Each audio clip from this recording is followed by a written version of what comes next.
Ryan Reynolds here from Mint Mobile. With the price of just about everything going up during inflation, we thought we'd bring our prices down. So to help us, we brought in a reverse auctioneer, which is apparently a thing. Mint Mobile Unlimited Premium Wireless. How to get 30, 30, bit to get 30, bit to get 20, 20, 20, bit to get 20, 20, bit to get 15, 15, 15, 15, just $15 a month? Sold! Give it a try at mintmobile.com/switch. $45 up front for 3 months plus taxes and fees. Promo rate for new customers for limited time. Unlimited more than 40 gigabytes per month. Slows full terms at mintmobile.com.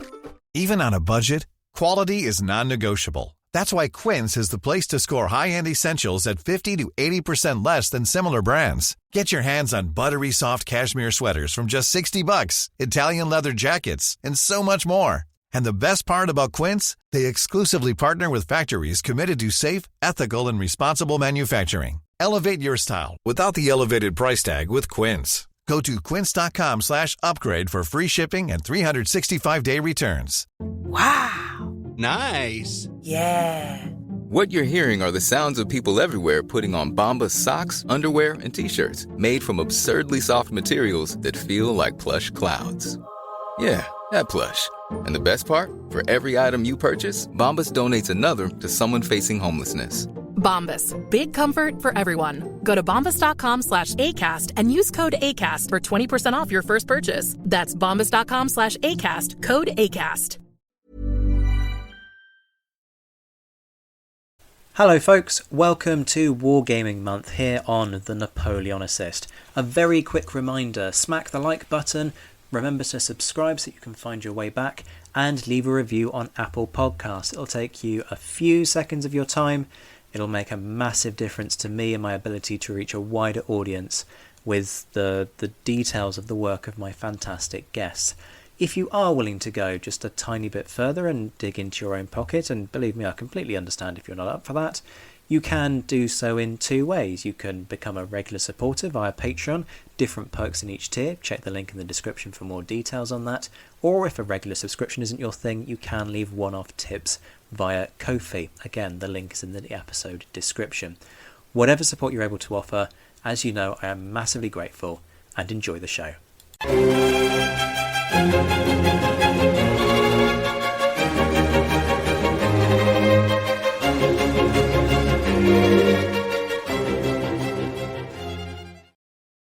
Hello and welcome to the Napoleonicist and another instalment of Wargaming Month. As we head slowly towards the end of this sequence of episodes looking at the Napoleonic-based wargame, we're going to keep diving deeper and deeper, and we're going back to the topic of miniatures today.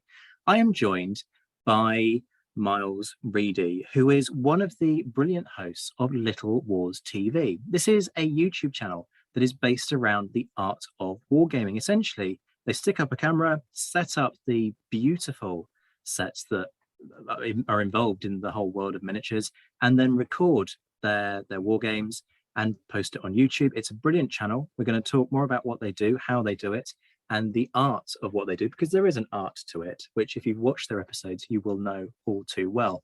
Miles, welcome to the Napoleonicist. Great to see you. How are you doing?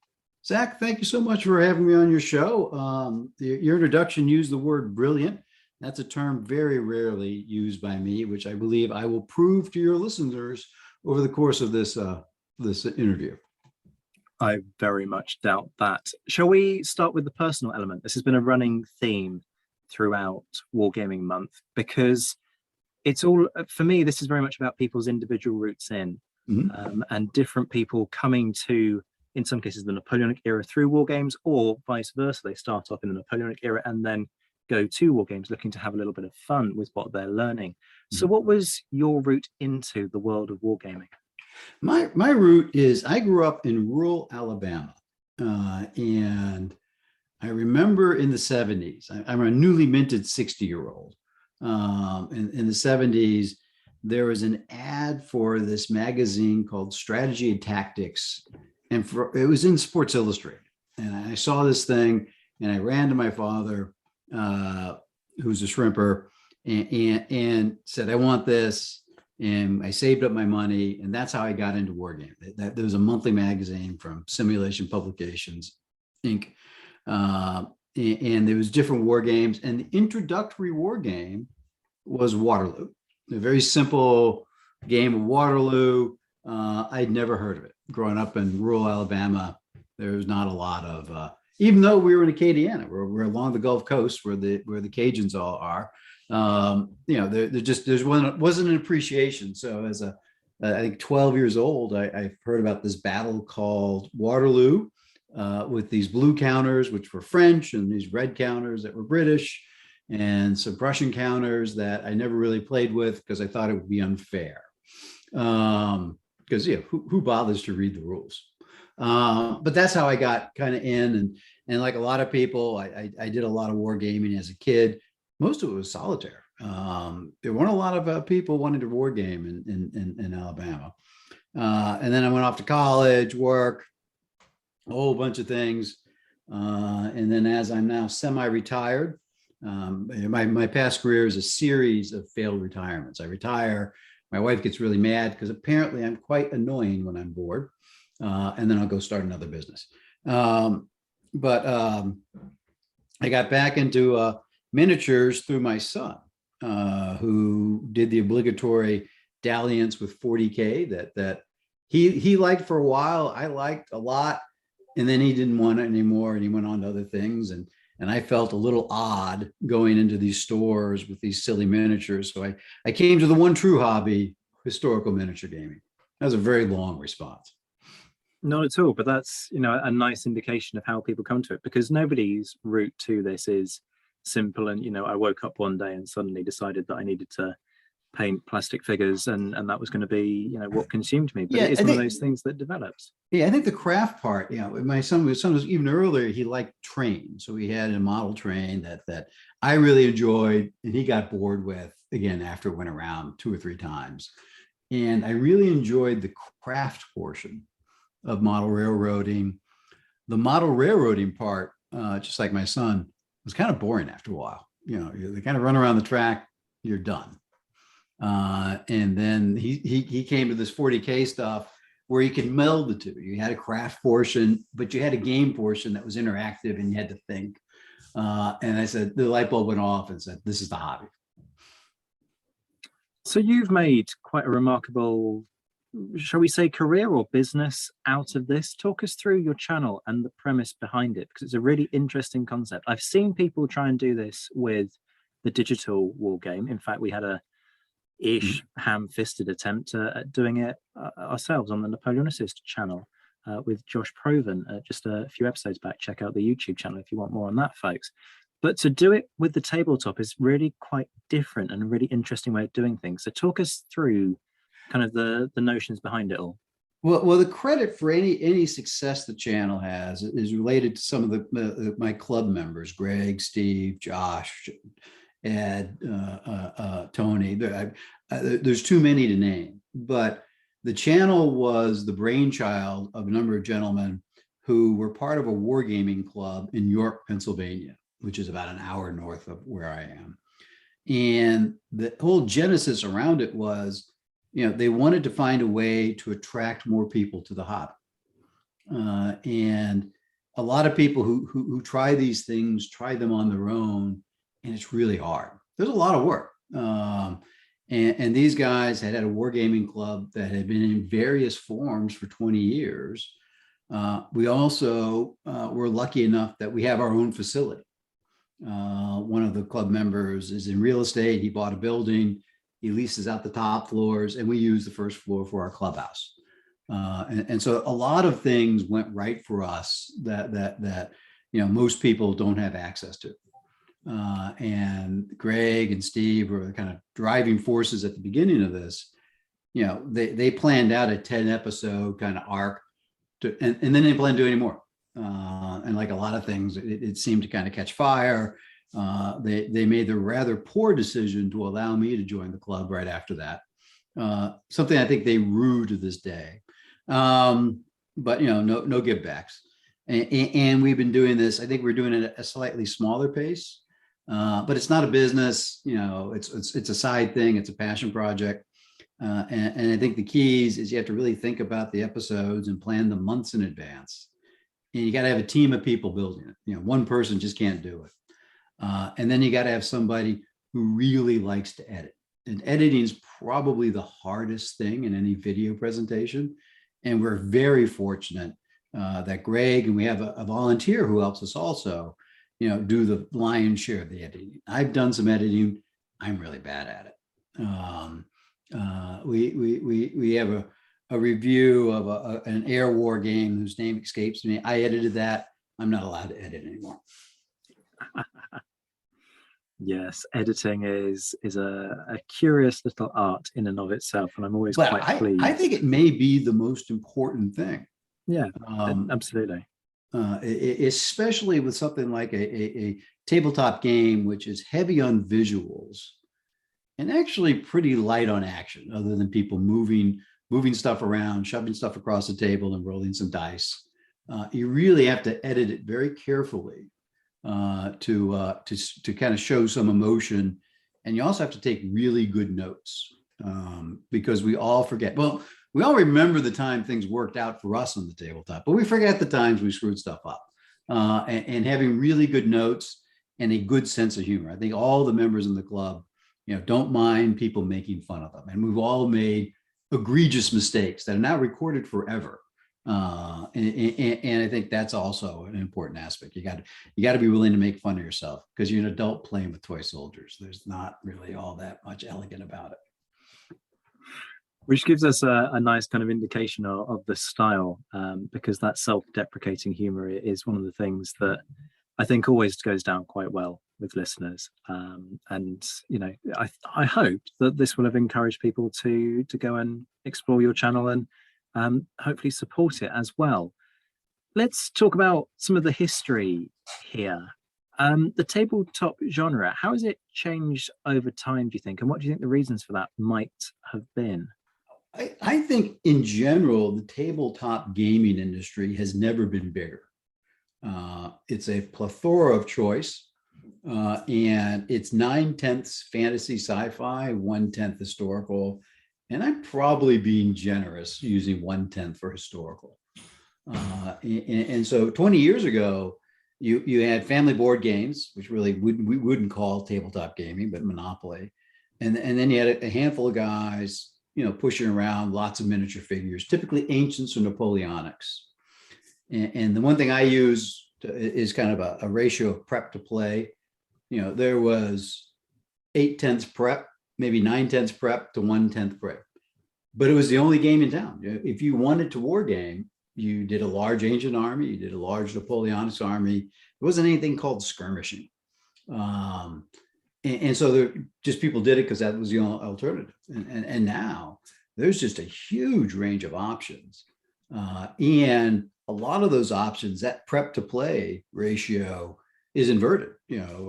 X-Wing, everything's ready to go. Sails of Glory, everything's ready to go. And I think that's really driving the growth in the hobby. I think people by and large do have more leisure time or more options to choose from. And so I think that's and that's why you see all this skirmish gaming, because if I want to do World War II skirmish gaming, I can paint 50, 28 millimeter World War II figures, I'm good to go. Or I can paint 500 Napoleonic 28 millimeter figures and maybe I'm good to go. Yeah, absolutely. The time invested is always going to be the challenge with these things, isn't it? I always find it quite curious that some folks, so there are certain games out there where they cast the figures in a set color of plastic. So let's say red for the British, blue for the French. And so there are folks out there who just want to be able to push those figures as they come out of the box around a map. But it's interesting how certainly people like me, it's the little detail in the painting that is part of the fun. But then I perhaps that's just kind of an indication of nerdery on my part. Let's stay with sort of frustration. So we've talked about time invested. Is there anything that you desperately wish could be completely changed across multiple rule sets? Is there something that you off air you rant about, you turn to your colleagues and just go, what is it about these games that they insist on doing X? Is there anything like that? Is there? No, I'm really. inviting you to give a cathartic rant here. Here's my rant. I don't have one. I like all the games. Each game is unique. And also most gamers kind of fall in and out of love with a particular rule set. I think the one thing I wish I would have done differently, I've got a fairly large 28 millimeter, 1 inch high figures that are beautiful, that I haven't played with in 6 years. That I wish I would have gone with smaller scale figures to start with. I invested a lot of money, a lot of time, and they look really great in a glass cabinet, and that's all they do. I play with my 15s and 6s all the time.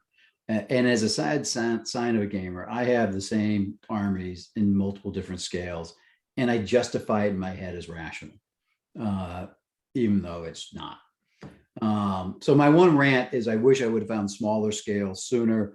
We've got a saying in the club, the bigger the battle, the smaller the scale. And we prefer to do entire battles, not one aspect of them. And you really only can do that with a smaller scale thing. That's really interesting. So I was about to ask, why is it that you tend to find that your 28 millimeters are used less? Is it quite simply space? You've got a board that's X size, and if you've got 28 mil, then they're just that bit bigger. Well, they're that bit bigger. I've got a couple thousand 28 millimeter figures, so I could do maybe a brigade or division action depending on the rules.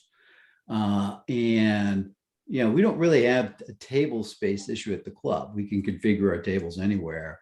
But moving troops around, it's a lot easier to move 6 15 millimeter bases that make up a battalion as opposed to 12 large. It's just the gameplay is a lot easier. The friction of movement is like I put on a lot of convention games, and one of the biggest things that I have to contend with is how do I make the game not 60% of the time people just shoving figures around, and anytime you can find efficiency there, it's really helpful. And you can recreate a geographically larger area in a smaller scale, so you're not just kind of lining up with one army on one side and the other army on the other side. You've got room for maneuver, and as a GM, that means I can surprise my players with hidden units and things like that. It's always fun to screw your players. Absolutely. What's it like when folks come to this for the first time? Are they kind of conscious of the need for imagination when it comes to strategy, or do they just kind of want to kind of turn up and roll some dice and, hey, look, I've got some nice figures? It really depends on their kind of personality type. Some people who are extroverted, they're going to just charge across. Whatever you give them, they're going to think they're elite and they're going. They're always Imperial Guard. It may not be, but they're Imperial Guard and they're going to have a great time. Other people are afraid of making a mistake and they hunker down behind a hill. And so you got to make quick snap judgments as you allocate troops, kind of guessing on personality type. A lot of people come for the spectacle, and these things, it's a moving diorama. And it looks really good, and we spent a lot of effort to do that. That's kind of the sex appeal of the hobby, and then you got to kind of trick them into, but you're not signing up for 5 years of your life to make all this. You really are, but it's not bad because you kind of like it, but you don't know it now, and so you got to find a way to trick them in. That's why I love what like Warlord's doing with their plastic Napoleonics. They make a hokey scale, 13.5 millimeter. Who cares? But as you said earlier, they're cast in red and blue plastic, and you can go with them right now. Go play. If you like the game, great. If you don't like the game, you didn't really invest a lot of money. Yeah, the expense thing is perhaps one of the challenges, isn't it? But what I've been quite impressed by is that you can. So I've looked at different kind of types lately, and one of the things that I've looked at is some of the Lord of the Rings and Age of Sigmar and 40k kits compared to what you can get from the likes of of Italiaria and so on. And in terms of cost, they seem to be quite reasonable. Would you say that history-based wargaming is a little bit cheaper in terms of and easier in terms of routes in, or is that just misconception on my part? Oh, I think it is. It's all about IP. Intellectual property. You can't, copyright a Sherman tank or a French, Imperial Guardsman. You can copyright a Space Marine because you made them up, or a Space Orc or whatever. And I can charge, for a plastic figure, effectively $10 for something that cost me maybe 2 cents to make. And that IP is one of the reasons why most historical figure manufacturers really aren't making a lot of money. It's a pretty low margin business. But as a hobbyist, it's a lot easier to get into. So that's the unit cost. Then there's the velocity. How many units do you buy? Well, typically for most skirmish sci-fi games, you don't buy a lot of figures. But for historical games, you end up buying a lot. You as you bring new people in the hobby, you say, why don't you focus on building a British battalion? Just do a battalion. And the next time we play, we're going to put your battalion on the table. And then in 2 months, maybe we'll add another battalion. Maybe we'll add some dastardly French, a little bit at a time. And you kind of trick them into doing it. Yeah, I must admit, when I first started looking at and really getting into the idea of miniatures, which was fairly recent for me, I've talked a lot about how I've sort of started off in the Airfix thing and then sort of migrated across, and the temptation to just sort of buy the equivalent of a whole cavalry regiment's worth of little figures. And suddenly you look at your Amazon basket and sort of go, I might need to scale down my ambition here. It's a very real thing. Sure. We all say that at the beginning, and then we become megalomaniacs. Yes, there is a saying amongst those who paint and make plastic models and kits and so on, that there's a healthy ratio to be had, which to anybody who's outside of the art of making plastic kits looks deeply unhealthy, which is that for every kit you make, you probably need to buy another 2 or 3. Well, I think that velocity is 5. Well, clearly, I'm a moderate here. I'm stingy. But yeah, it is fascinating how I will look at the number of kits that sit around me as I'm sitting here recording this interview. To my right, I've got a stack of about 15 different kits of varying types. There are more across the room from me, and I've got another 4 behind me that are in the process of being built. But I'll still just casually scroll through, various websites looking at what I need to buy next, and do I need to create a Carthaginian army or something? And the answer in the back of my mind, the voices say, yes, you do. Yes, you do. Well, the key term was need. And that's obviously true. I think it's a balancing effort. But you really have to like the hobby aspect to be successful. You can buy pre-painted figures. I bought them in the past, and use them to bulk out armies. But if you don't like the craft part, this is a tough hobby to stay in long term.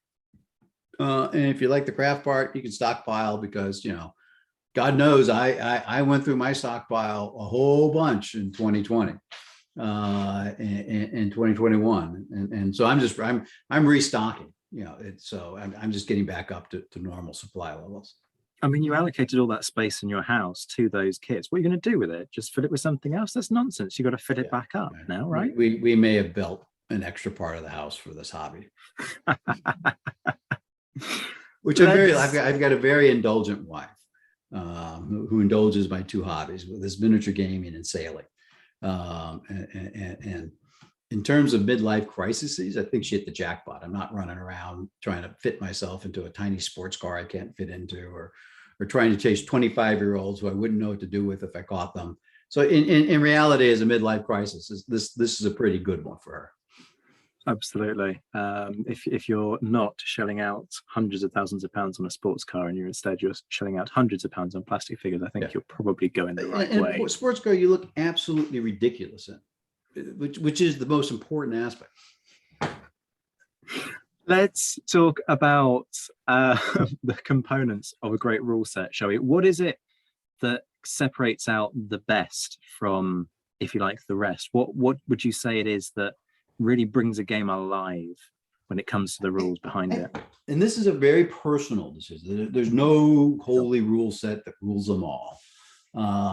For me, I like a rule set that has relatively simple mechanics. So I'm not looking up a lot of modifiers. I like a rule set that has some level of command friction, because I like it when my troops do what I want. I like it when I got to figure out, oh my gosh, they're not going to do what I want. And I love it when my opponent's troops don't do what he wants. And so a really good rule set for Napoleonics is General d'Armée by Dave Brown. It's you can find it on Too Fat Largest website. It's each maneuver unit, each group of miniatures is a battalion. It does a great job of kind of simulating the rock paper scissors of cavalry, artillery, and infantry and Napoleonic games, but it has a really elegant command system where you try to activate units. You've got a chance to influence it. The command friction aspect doesn't determine who wins the game. Like, you don't roll a single dice, oh, I'm done. But it really adds to the flavor and makes you think about the game. And I think he's really done a nice job kind of hit those rules. So if I had to pick my favorite rules, it's General d'Armée. We have a review of them. We use them for our Austerlitz game video. You'll see that both Tom and I from the channel we're pretty much fanboys of Mr. Brown's rules. Kind of fawning admiration, so that's rather embarrassing. Millions of people have lost weight with personalized plans from Noom. Like Evan, who can't stand salads and still lost 50 pounds. Salads generally for most people are the easy button, right? For me, that wasn't an option. I never really was a salad guy. That's just not who I am. But Noom worked for me. Get your personalized plan today at Noom.com. Real Noom user compensated to provide their story. In 4 weeks, the typical Noom user can expect to lose 1 to 2 pounds per week. Individual results may vary. I'm Sandra, and I'm just the professional your small business was looking for. But you didn't hire me because you didn't use LinkedIn Jobs. LinkedIn has professionals you can't find anywhere else, including those who aren't actively looking for a new job, but might be open to the perfect role, like me. In a given month, over 70% of LinkedIn users don't visit other leading job sites. So if you're not looking on LinkedIn, you'll miss out on great candidates like Sandra. Start hiring professionals like a professional. Post your free job on linkedin.com/spoken today. What I find really interesting is the way that you, and we've mentioned this already, that there is the computer game, the computer war game as an entity out there now. And there are ways in which you can, as a content creator, engage with that as a means of kind of drawing people into the period and the art of playing the game. How has the tabletop genre been affected by the rise of the computer game? Because initially you can kind of imagine that there was a concern that there would be this sort of the demise, everybody would shift over to the computer and what would happen to the tabletop. But it seems that hasn't necessarily been the case. I think, well, because you have to like want the crap. There people are predispositioned to do this. I think tabletop, the computer games, the sci-fi games, just increase the population of people we can recruit from. That they want to take their experience to the next level.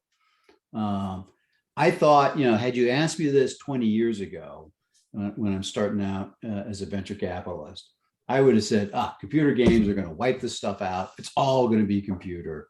And that's just not the case. What we do see is like there have been a few rule sets that try to moderate these tabletop games using a computer. I'd rather stick ice picks in my eyes than play those games. They're excruciating. Now it's an issue of user interface and all that. Now, maybe if we get to the day I've got RFID chips on every unit and the data transfers immediately, then it might be fun, but right now it sucks. But other games, especially Vassal, which takes like a hex encounter game and you can play it online, we use those in the clubs to facilitate campaigns where we move units on Vassal operationally. And then when they bump into each other, we will resolve big battles on the tabletop. And for us, that's actually been a really symbiotic way that these two things work. But the core issue is the more people who play computer games, the more people I have a chance to recruit that 1 or 2 people who want to make the jump to tabletop. That's really interesting. It's a really intelligent way of doing it as well. I like that. And it chimes actually with what the computer game manufacturers are trying to do in sort of fusing the campaign with the resolution of a battle itself. Yeah. That's very, very clever. What about the future then? What do you think the future holds for wargaming? The big question that sort of seems to dangle in the air right now is virtual reality, VR. Is that likely to be the next big thing in some sense? It might be. Yeah. My experience with virtual reality is it makes me nauseous. So the sets may not be for me. I think the big trend will be 3D printing. Right now, resin 3D printers are quite approachable. They don't cost a huge amount of money. They're still pretty messy and awkward to deal with, but you can print out all the miniatures you want. So if I was a miniature caster, I would be really nervous about 3D printing, encroaching on my file. Because right now, I could buy a bunch of 6mm figures from a manufacturer, or I could buy a file from Henry Turner for a fraction of the cost and print out as many units as I want. And he's got this thing that I can't figure out how to use because I'm an idiot with the stuff, but where you can change the lapels on the units electronically and print out any version you want. That I think that's going to revolutionize distribution of the product. Eventually, printers will print in basic colors, and you won't take your life in your hand, kind of cure the stuff. I think that's really interesting.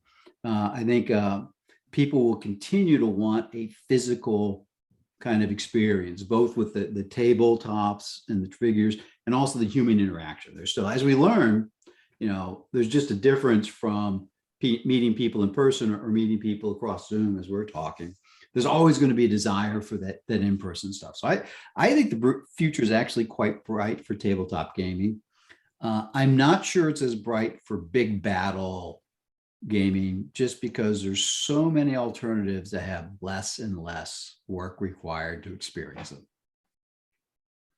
That's interesting. Yes, the 3D printing thing isn't something that I'd considered, but actually, as you raise it, the scope for individuality and creating something that's really bespoke really sort of sings there, doesn't it? The idea that actually I want to print out a whole load of figures that are, the 40th foot as they were in 1799, let's say, and you just build outwards from there.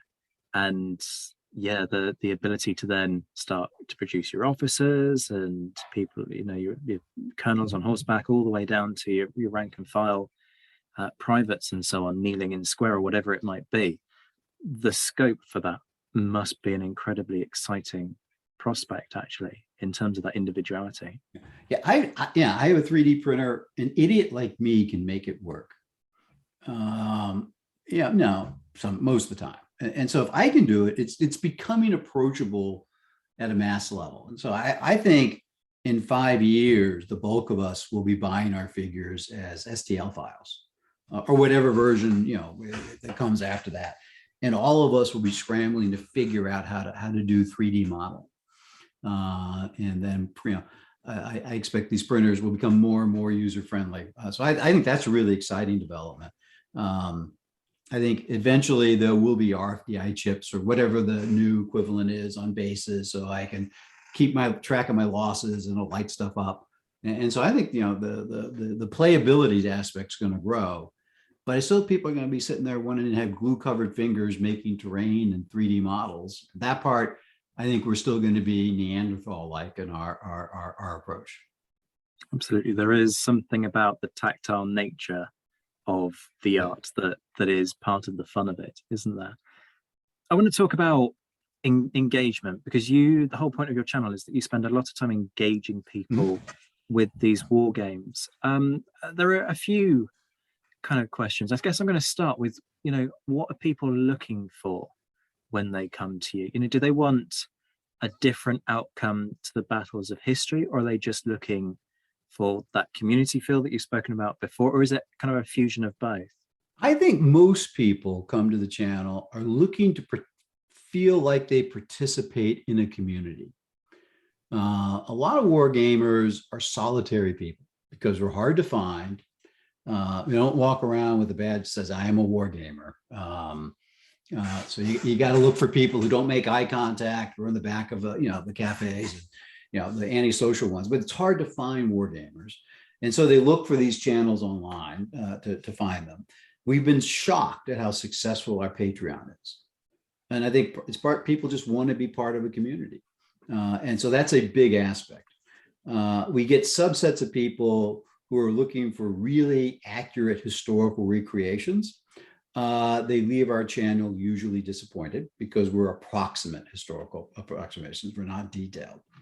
Every time we do a Napoleonic game, we have 4 or 5 people who feel compelled to point out that while the Battle of Austerlitz did take place in 1805, all of your figures have the wrong hats. Or 7 buttons instead of 6. And I think they're actually trying to be well-intentioned, but they know so much. There's only so many people. There's only a handful of people that can actually share it with, because when they share that knowledge at the Thanksgiving table with their relatives, they usually get kicked to the kids' table, and they're just awkward. So I think there's other people who want like a detailed 4-hour video of every die roll, and we film that much, and it's just excruciating to watch. And it scares the hell out of the person who says, "What is this? This kind of looks interesting. Oh my God, this is really boring. I don't want to do this." So we're trying to trick them into it's really fast-paced. I mean, I am very tempted now to go off and see if I can get I Am a Wargamer badges produced and then market them for folks who might be so inclined. Perhaps that would be a way to. Part of it is one of the things we add to our channel is we do a lot of convention recaps and conventions coming up, and the whole purpose is to let people know, especially on the U.S. East Coast where we're based, hey, there's these conventions. Go, take an afternoon. Go. You'll see people who actually like the same things you do, and by and large, most people at conventions are quite friendly. I run large participation games where everybody comes up. They get to play. My figures always get mangled because people just don't know what they're doing, and that's okay. That's the risk I take, and I got no problem. As I tell people, there's nothing on the table that I haven't dropped on the floor, so go ahead and drop it. And the whole goal is to make them feel like this might be something fun, and we're not a bunch of jerks. Exactly. Can I kind of dig a little bit more into how you achieve that community aspect? Because you talked about how there's a need to balance what people experience, and some people want the ultra detail, some people want to point out the inverted commas inaccuracies of a set of uniforms because you use the 1808 mold and actually it's Austerlitz, it's 1805, and this scandalizes them. So how do you go about achieving that community, making sure that people can access it from whatever level they're approaching? Well, I think we specifically design it that it's something that is approachable to a new beginner. And so that's our audience. So our audience is people who are thinking about getting into wargaming, might want to do it, but just don't know enough. Our audience, that's all we care about. If other people watch the videos and enjoy them, great.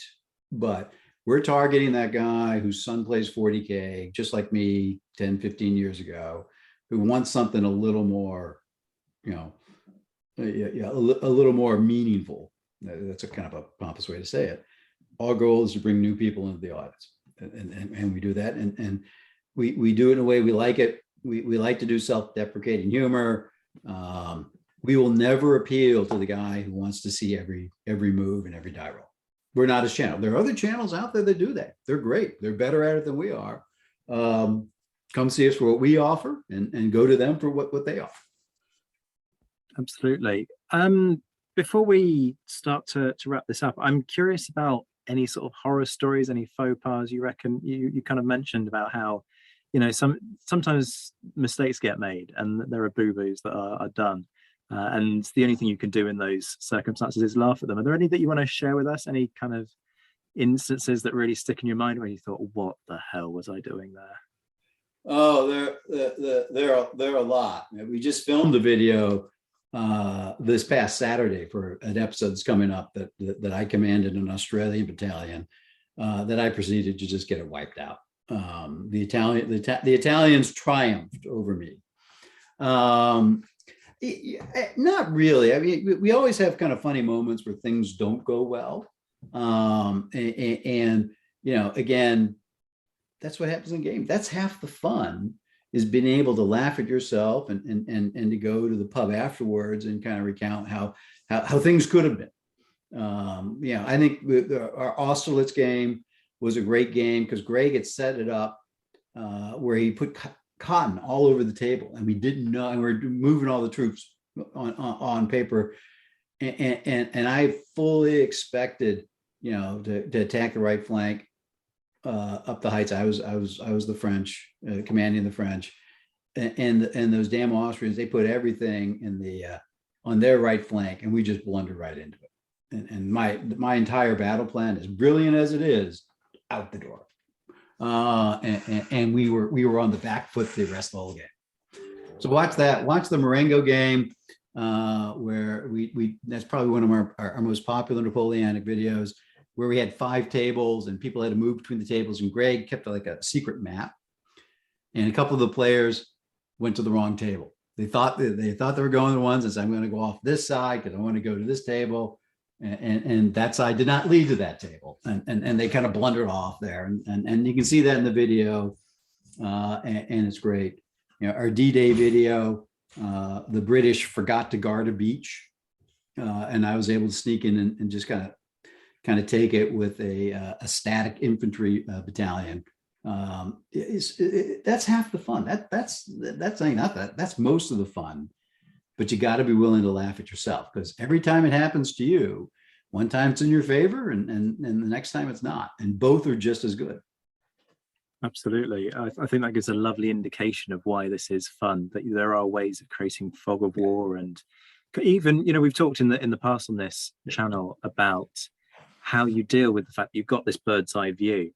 And so you can see every move that your opponent is making, and how do you resolve that issue? And it's clever tricks like this that demonstrate that. I think that's one of the reasons why we like to do battles at a larger scale, as opposed to lining up and we're going to rush at each other and it's a math game, where you can have I don't know, we really need maybe a third of the table for the battle, but we got the table big enough where we can maneuver around, and because you can't see me, we'll do it off map. For Austerlitz, we actually started with a table, and then Greg had built 2 extensions, that one went to the north, one went to the south. We didn't know about them. And we just stumbled onto them.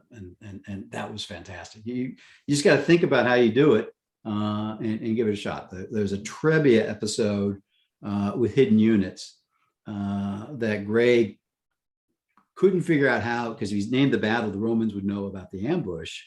And so he told the Roman players they're fighting a different battle.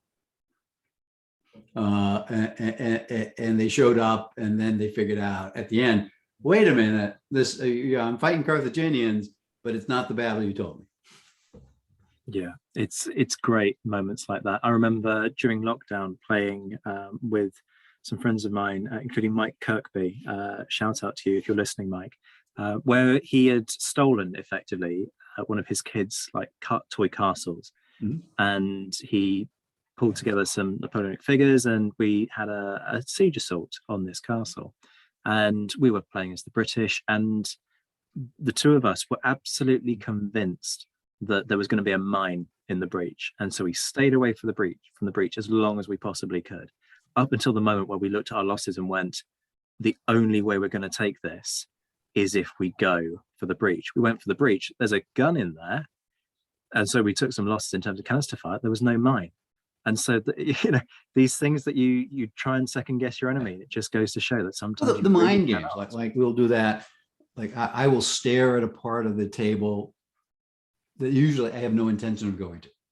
And again, that's not the fun. You can't do that electronically. You can only do that in person. And the other thing you just got to realize is that, you have to be a really good sport. Because sometimes the dice are in your favor, sometimes they're not. And if you get mad about it, you're just a jackass. Absolutely. There is nothing worse than a sore loser. Yeah. What advice would you give for people who want to get into this? How do they start? Because we talked about the challenges of trying to find like-minded people, what would you suggest to somebody, wherever they are in the world? I think in terms of doing you should look for a period of history that intrigues you. If you're looking for a popular period of history, I get access to the Great Wargaming Survey that Wargame Soldiers and Strategy does. And time and time again, the single most popular historical gaming period is World War II, by far. It's always, if we ask gamers, list your top 3, it's listed by over 50% every year. So think about a World War II game, because there's always going to be players, and it doesn't matter what rule set you pick, because World War II minis work for just about every rule set there is. And everyone likes to kind of refight Saving Private Ryan or Band of Brothers. Start with that. Start with a skirmish game, because your prep to play ratio is pretty balanced. You can get on the table pretty quickly, and play with unpainted miniatures. There's nothing wrong with unpainted miniatures if you're learning the hobby. The worst thing in the world is to buy 3,000 Napoleonic figures and find after the 27th figure you really detest both painting them and playing with them. That's probably a bad outcome. Use proxies. A lot of times I tell people, try Napoleonics with cardboard cutouts that are roughly the same size as the units. One's got marked infantry, one's cavalry. See if you like the rock, paper, scissor aspects of the game. That's great advice. Although, if somebody has decided they don't want their unpainted Napoleonic miniatures and they want to flog them to someone, yours truly here is interested. So I'd be happy to help them if they're on this side of the Atlantic. That's just our duty to help the community. Absolutely. At an appropriate discount, of course. Of course. This goes without saying. Miles, this has been a really fun interview. It's been fast-paced. I've certainly learned a lot. I've had a great time. Before we wrap this up, though, I do want to give you the chance to publicize Little Wars TV. Hopefully people have got a sense of the great community behind it, the passion behind it. But how can they find you guys? How can they support your show? You talked about the Patreon. Go nuts. Do the publicity page. Oh, this is the obligatory self promotion part. Well, please, we're a YouTube channel, Little Wars TV. We have a website, not surprisingly called littlewarstv.com. And we're on Patreon. Check out the site and try historical gaming. I think you'll like it. Our site has a range of games. They're not all Napoleonic. In fact, most aren't, but just about every period of history we've tried. And we've got a lot of craft. We've got a lot of rule reviews. Interact with us, leave comments. Hopefully you will not be running for the Brutus Award. We actually have we created a series of awards we give to content creators that people now actually vie to get. We just made this up, but now they're called the Caesars. Now people vie to get them. And my favorite Caesar is what we call the Brutus Award, which we give to the most obnoxious comment we get over the course of the year. This year's winner, hands down, easy selection. But don't be vying for a Brutus Award. But check us out and look for game stores or conventions. Go and meet people. I think you'll really enjoy this hobby. Miles, it's been an absolute joy. Folks, go and check out Little Wars TV. And Miles, thank you so much for your time. Really appreciate it. Thank you very much. It's a pleasure to be here and have a lovely day. Before you go, folks, all the usual things. Remember to like and subscribe, leave a review on Apple Podcasts, and you can find me on Twitter at ZWhiteHistory. A huge thank you as ever to my Patreon supporters. It is their support that keeps this podcast going. If you're interested in contributing to the show, you can find out more from the link in the description. Prices start from £1 a month, and you get all kinds of perks, from discount codes on Pen and Sword books, which means you actually quite rapidly end up regaining some of the money that you invest in the show, all the way through to voting rights, shout-outs in episodes, and even one-to-one meetings with me. If a regular subscription isn't your thing, which believe me I completely understand, you can leave one-off tips via Ko-fi. Again, the link is in the description, and all the money gets reinvested into producing more content further down the line. And I have a big project in mind involving footage from battlefields, that could potentially be a really engaging, exciting project if I can bring the money together to make it happen. A big thank you, as ever, to all of my Patreon supporters, and shout outs to my Emperor level patrons, Mark Stoos and JC Kaiser, and Todd and Laird Campbell, my Marshall patrons, Matt Bone and Marcus Cribb, my Commander patrons, John Haynes, Ger Brown, Liam Telfer, Jane Davis, Bob Burnham, Andy Meakin and Michael Guest, my Mentioned in Dispatches Plus patron, Noah Fink, and my Mentioned in Dispatches patrons, Alexandra Leon, Alistair Campbell-Grieve, Beatrice de Graaf, Brendan Teeling, Colin Fieldhouse, Ed Koss, Bruins Girl, Gareth Copeland, Jeff Maple, Hugh Brennan, Indiana Fats, James Bevan, Jim Deary, Jim Getz, Josh Keeney, Lucy Tatner, Lynn Dawson, Mark Dewhurst, Mark Anscombe, Rob Griffith, Roy Muir, Ross Flowers, Ryan Diamond, Rob Cothlan, Mark Trowbridge and Stephen Coulson. The Napoleon Assist will be back very soon, but until then, I'm Zach White. This has been the Napoleon Assist.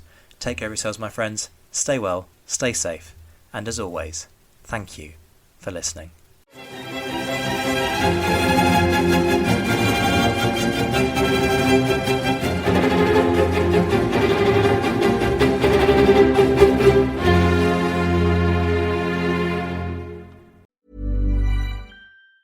Hey, it's Danny Pellegrino from Everything Iconic. Ready to upgrade your style game without blowing your budget? Check out Quince. They've got all the good stuff, shirts and polos, activewear, and fine leather goods, all at 50 to 80% less than other high-end brands. And the best part? They're all about safe, ethical, and responsible manufacturing. Get that luxury vibe without the luxury price tag. Hit up quince.com/upgrade for free shipping and 365-day returns on your next order. That's quince.com/upgrade. Hi, I'm Daniel, founder of Pretty Litter. Did you know cats tend to hide symptoms of sickness and pain? I learned this the hard way after losing my cat, Gingy. So I created Pretty Litter, a health monitoring litter that helps detect early signs of illness by changing colors, saving you money and potentially your cat's life. Pretty Litter is veterinarian developed, and it's the easiest way to keep tabs on your fur baby's health right at home. Go to prettylitter.com and use code ACAST for 20% off your first order and a free cat toy. Terms and conditions apply. See site for details.